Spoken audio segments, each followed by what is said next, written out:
प्यारे विद्यार्थियों, नमस्कार। आज हम ऊष्मागतिकी के बारे में जानेंगे। आज हम ऊष्मागतिकी से संबंधित कुछ महत्वपूर्ण बिंदुओं के बारे में पढ़ेंगे। तो देखिए, ऊष्मागतिकी जिसको हम इंग्लिश में बोलते हैं थर्मोडायनामिक्स। तो जो ऊष्मागतिकी थर्मोडायनामिक्स शब्द है वो दो शब्दों से मिलकर बना है, थर्मो और डायनामिक्स। थर्मो का होता है हीट यानी उष्मा, और डायनामिक्स का मतलब होता है प्रवाह। अर्थात थर्मोडायनामिक्स का शाब्दिक अर्थ हो गया उष्मा प्रवाह का अध्ययन, यानी उष्मा, संक्षेप में कह सकते हैं कि उष्मा प्रवाह का अध्ययन ही ऊष्मागतिकी है। अब हम देखो ऊष्मागतिकी की परिभाषा देखना चाहें तो परिभाषा क्या होती है। देखो, ऊष्मागतिकी यानी थर्मोडायनामिक्स फिजिकल केमिस्ट्री यानी भौतिक रसायन विज्ञान की एक ब्रांच होती है, एक शाखा होती है, जिसमें हम विभिन्न भौतिक प्रक्रमों और रासायनिक प्रक्रमों के दौरान होने वाले उष्मा प्रवाह एवं ऊर्जा रूपांतरण के बारे में अध्ययन करते हैं। तो देखो, यहां हमने देखा है कि ऊष्मागतिकी यानी थर्मोडायनामिक्स का शाब्दिक अर्थ यानी उष्मा प्रवाह का अध्ययन, और फिर हमने देखा कि ऊष्मागतिकी यानी थर्मोडायनामिक्स की परिभाषा कैसे दे सकते हैं हम। तो देखो, ऊष्मागतिकी यानी थर्मोडायनामिक्स फिजिकल केमिस्ट्री की एक ब्रांच होती है, जिसमें हम विभिन्न physical process and chemical process के दौरान होने वाले उष्मा प्रवाह एवं ऊर्जा रूपांतरण के बारे में अध्ययन करते हैं। अब हम ऊष्मागतिकी से संबंधित कुछ महत्वपूर्ण बिंदुओं के बारे में जानते हैं। देखो,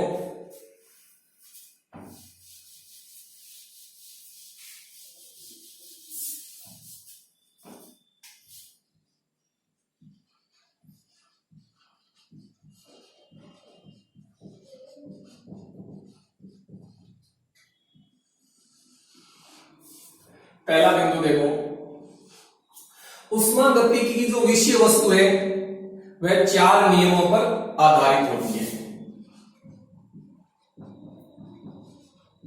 ऊष्मागतिकी की जो विषय वस्तु होती है वो चार नियमों पर आधारित होती है। चार नियमों पर आधारित होती है। अब ये चार नियम कौन कौन से होते हैं। देखो, एक होता है ऊष्मागतिकी का शून्य नियम, एक होता है ऊष्मागतिकी का प्रथम नियम, ऊष्मागतिकी का द्वितीय नियम और ऊष्मागतिकी का तृतीय नियम। यानी ऊष्मागतिकी की जो विषय वस्तु है वो इन चार नियमों पर आधारित होती है। अब हम इन नियमों के बारे में थोड़ा बहुत जान लेते हैं। देखो, सबसे पहले है ऊष्मागतिकी का शून्य नियम। शून्य नियम क्या होता है। देखो, मान लीजिए अपने पास ए, बी और सी ये तीन वस्तुएं हैं।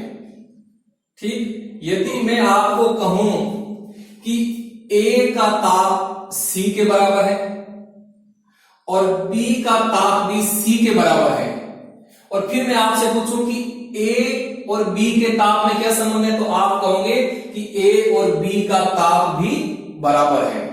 तो ये ऊष्मागतिकी का शून्य नियम है।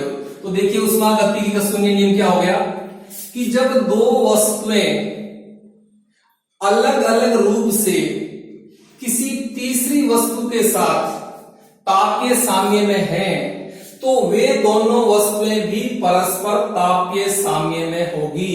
यही ऊष्मागतिकी का शून्य नियम होता है। यानी कहने का अर्थ, वस्तु ए सी के साथ तापीय साम्य में है और वस्तु बी भी सी के साथ तापीय साम्य में है, तो वस्तु ए और बी भी परस्पर तापीय साम्य में होगी। इसको ऊष्मागतिकी का शून्य नियम कहते हैं। अब देखो तापीय साम्य क्या होता है। तापीय साम्य का अर्थ ये होता है कि जब हम दो वस्तुओं को एक दूसरे के संपर्क में लाते हैं तो इनके मध्य ऊष्मा का प्रवाह नहीं होता है। और दो वस्तुओं के बीच में ऊष्मा का प्रवाह उस समय नहीं होता है जब दोनों वस्तुओं का टेम्परेचर बराबर होता है। अर्थात कहने का अर्थ है कि दो वस्तुएं जिनका टेम्परेचर बराबर है, जब हम दोनों वस्तुओं को एक दूसरे के संपर्क में लाते हैं, दोनों के मध्य ऊष्मा का आदान प्रदान या ऊष्मा का प्रवाह नहीं होता है, तो हम कहते हैं कि ये दोनों वस्तुएं परस्पर तापीय साम्य में हैं। तो ये हो गया ऊष्मागतिकी का शून्य नियम। अब देखो ऊष्मागतिकी का प्रथम नियम क्या है। देखो ऊष्मागतिकी के प्रथम नियम को हम ऊर्जा संरक्षण का नियम भी कहते हैं। ठीक है, तो इसका अर्थ ये हो गया कि ऊष्मागतिकी के प्रथम नियम के अनुसार ऊर्जा को न तो उत्पन्न किया जा सकता है और न ही नष्ट किया जा सकता है, बल्कि ऊर्जा को एक रूप से दूसरे रूप में रूपांतरित किया जा सकता है। अर्थात इस ब्रह्मांड की कुल एनर्जी कांस्टेंट है। यह ऊष्मागतिकी का प्रथम नियम होता है, जिसे हम ऊर्जा संरक्षण का नियम भी कहते हैं। तीसरा है ऊष्मागतिकी का द्वितीय नियम। देखो ऊष्मागतिकी के द्वितीय नियम के कई कथन हैं, जिसमें एक सबसे प्रमुख कथन यह है कि इस ब्रह्मांड के अंदर, इस यूनिवर्स के अंदर स्वतः प्रक्रमों से एंट्रोपी निरंतर बढ़ रही है। अब यहां देखिए एंट्रोपी क्या होती है। एंट्रोपी होती है किसी सिस्टम या किसी निकाय या किसी पदार्थ में पाई जाने वाली अव्यवस्था का माप, उस पदार्थ की एंट्रोपी कहलाती है। और स्वतः प्रक्रम क्या होते हैं। स्वतः प्रक्रम ऐसे प्रक्रम होते हैं जो बिना किसी बाह्य कारक के या बिना किसी बाह्य साधन के स्वतः ही इंगित दिशा में संपन्न हो जाते हैं। तो ऐसे प्रक्रम जो प्रकृति में बिना किसी बाह्य साधन के अपने आप ही संपन्न हो जाते हैं, उनको हम बोलते हैं स्वतः प्रक्रम, स्पॉन्टेनियस प्रोसेस। जैसे मान लीजिए हम देखते हैं कि जल का प्रवाह है। जल का प्रवाह उच्च गुरुत्वीय तल से निम्न गुरुत्वीय तल की ओर हो रहा है, तो यह एक स्वतः प्रक्रम है। इस प्रक्रम के लिए किसी बाह्य साधन की आवश्यकता नहीं होती है। तो दोबारा देखिए ऊष्मागतिकी के द्वितीय नियम का एक सबसे प्रमुख कथन यह होता है कि इस ब्रह्मांड के अंदर होने वाले स्वतः प्रक्रमों से ब्रह्मांड की एंट्रोपी निरंतर इंक्रीज हो रही है, बढ़ रही है। यह ऊष्मागतिकी के द्वितीय नियम का एक सबसे महत्वपूर्ण कथन है। हालांकि ऊष्मागतिकी के द्वितीय नियम के और भी कथन हैं, जिनके बारे में नेक्स्ट वीडियो में पढ़ेंगे। अब देखो ऊष्मागतिकी का तृतीय नियम क्या है। तो देखो ऊष्मागतिकी का तृतीय नियम हमें यह बताता है कि एक पदार्थ की एंट्रोपी शून्य कब हो सकती है, यानी वो कौन सी कंडीशन है जब उस पदार्थ में किसी प्रकार की कोई अव्यवस्था नहीं होगी। तो देखो तृतीय नियम के अनुसार परम शून्य ताप यानी 0 केल्विन ताप एवं परिशुद्ध अवस्था में क्रिस्टलीय ठोस पदार्थों की एंट्रोपी का मान सदैव 0 होता है। तो यह ऊष्मागतिकी का तृतीय नियम। तो देखो ऊष्मागतिकी की जो विषय वस्तु है वो इन 4 नियमों पर आधारित होती है। शून्य नियम, प्रथम नियम, द्वितीय नियम और तृतीय नियम। अब देखो ऊष्मागतिकी के जो ये नियम हैं ये अनुभवजन्य एवं प्रयोग सिद्ध है।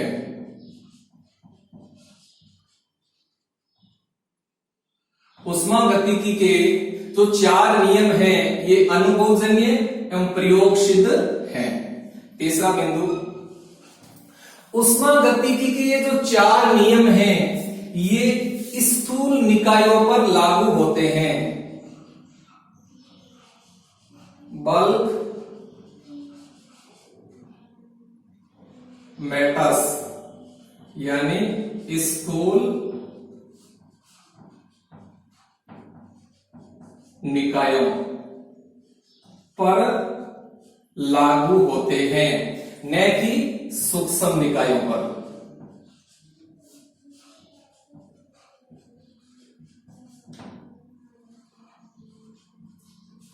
यानी उष्मागतिकी के जो नियम हैं वो स्थूल निकायों पर लागू होते हैं, न कि सूक्ष्म निकायों पर। स्थूल निकाय क्या होते हैं? देखो, स्थूल निकाय यानी बल्क मैटर्स वे निकाय होते हैं जिनमें अवयवी कणों की संख्या अर्थात जिनमें अणुओं एवं परमाणुओं की संख्या बहुत अधिक होती है, उनको हम बोलते हैं स्थूल निकाय यानी बल्क मैटर्स।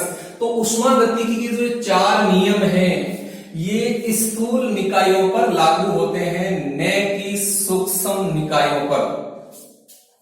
नंबर 4, उष्मागतिकी है वो पदार्थ की परमाणविक संरचना एवं आणविक संरचना पर निर्भर नहीं करती है। यानी उष्मागतिकी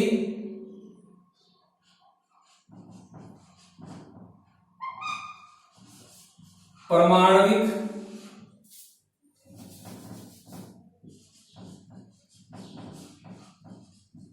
उष्मागतिकी पदार्थ की परमाणविक संरचना एवं आणविक संरचना पर निर्भर नहीं करती है। ठीक, तो यहां हमने देखो उष्मागतिकी से संबंधित 4 बिंदुओं के बारे में चर्चा की है। पहला बिंदु ये था कि उष्मागतिकी की जो विषय वस्तु है वो 4 नियमों पर आधारित होती है, शून्य नियम, प्रथम नियम, द्वितीय नियम और तृतीय नियम। दूसरी बात हमने ये देखी कि उष्मागतिकी की जो नियम है ये अनुभवजन्य एवं प्रयोग सिद्ध है। तीसरी बात हमने ये देखी कि उष्मागतिकी के जो नियम हैं वो स्थूल निकायों पर लागू होते हैं, न कि सूक्ष्म निकायों पर। और चौथी बात हमने ये देखी जो उष्मागतिकी है वो पदार्थ की एटॉमिक स्ट्रक्चर एवं मॉलिक्यूलर स्ट्रक्चर पर निर्भर नहीं करती है। तो ये उष्मागतिकी से संबंधित कुछ महत्वपूर्ण बिंदु हैं। नेक्स्ट देखो,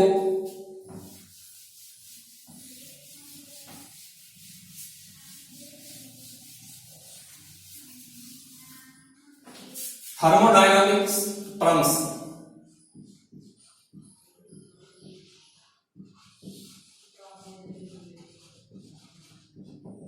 थर्मोडायनामिक्स टर्म्स यानी उष्मागतिकीय पद। देखो, उष्मागतिकी में 4 पद यानी 4 टर्म्स बार बार यूज होती है। ये 4 टर्म्स देखो कौन कौन सी होती है। इसमें एक टर्म्स होती है, एक पद होता है सिस्टम, जिसको हम निकाय या तंत्र भी कहते हैं। दूसरा टर्म होता है यानी दूसरा पद होता है सराउंडिंग्स,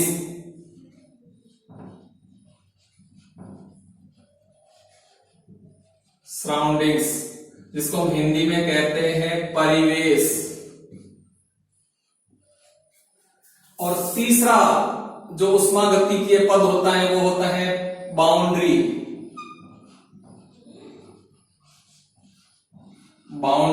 जिसको हम कहते हैं परिसीमा।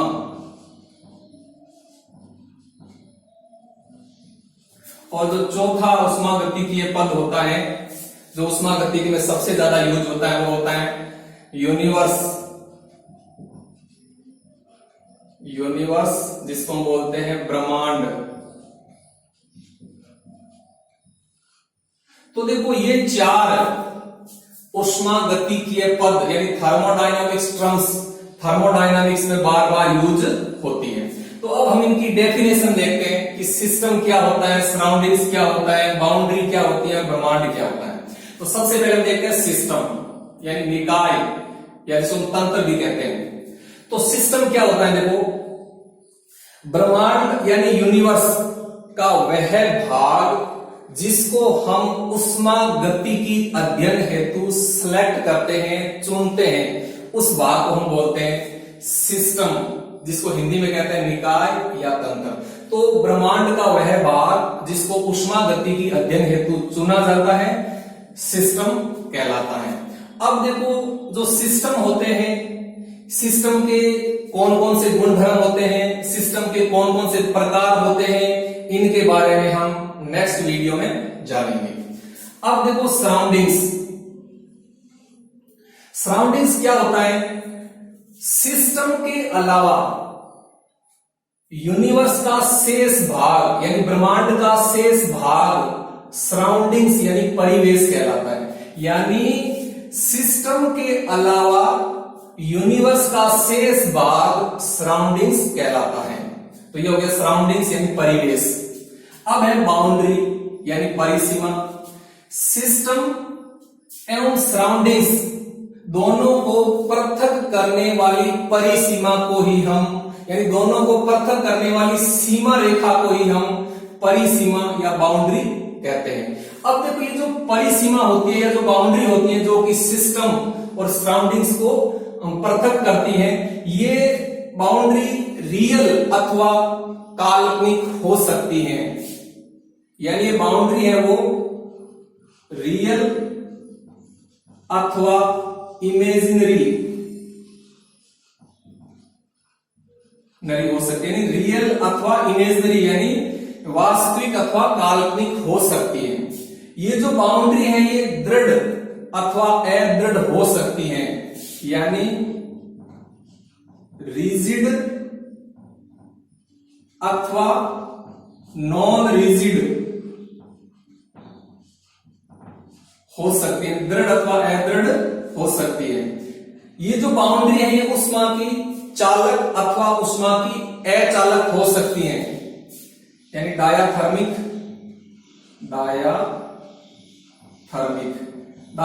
का मतलब होता है ऊष्मा की चालक अथवा ऊष्मा की अचालक यानी एडियाबैटिक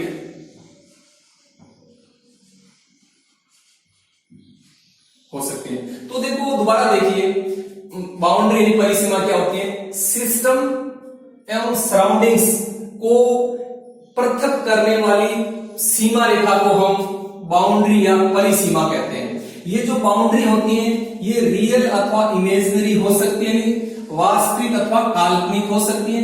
ये जो बाउंड्री है वो रिजिड अथवा नॉन रिजिड यानी दृढ़ अथवा अदृढ़ हो सकती है। और ये जो बाउंड्री है ऊष्मा की चालक अथवा ऊष्मा की अचालक हो सकती है।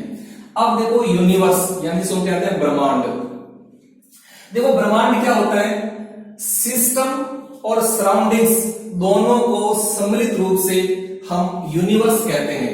यानी यूनिवर्स में क्या हो गया, सिस्टम प्लस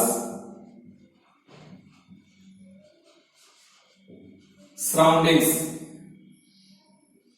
दोनों को सम्मिलित रूप से हम यूनिवर्स कहते हैं। या इस ऐसे भी कह सकते हैं सिस्टम और सराउंडिंग्स मिलकर के यूनिवर्स कहलाता है यानी ब्रह्मांड कहलाता है। तो ये जो चार टर्म्स हैं ये ऊष्मा गतिकी में बार बार यूज होते हैं, सिस्टम, सराउंडिंग्स, बाउंड्री और यूनिवर्स। अब हमारा जो नेक्स्ट वीडियो होगा उस नेक्स्ट वीडियो के अंदर हम सिस्टम के प्रॉपर्टीज यानी तंत्र के गुणधर्म और तंत्र के विभिन्न प्रकारों के बारे में जानेंगे। धन्यवाद, थैंक यू।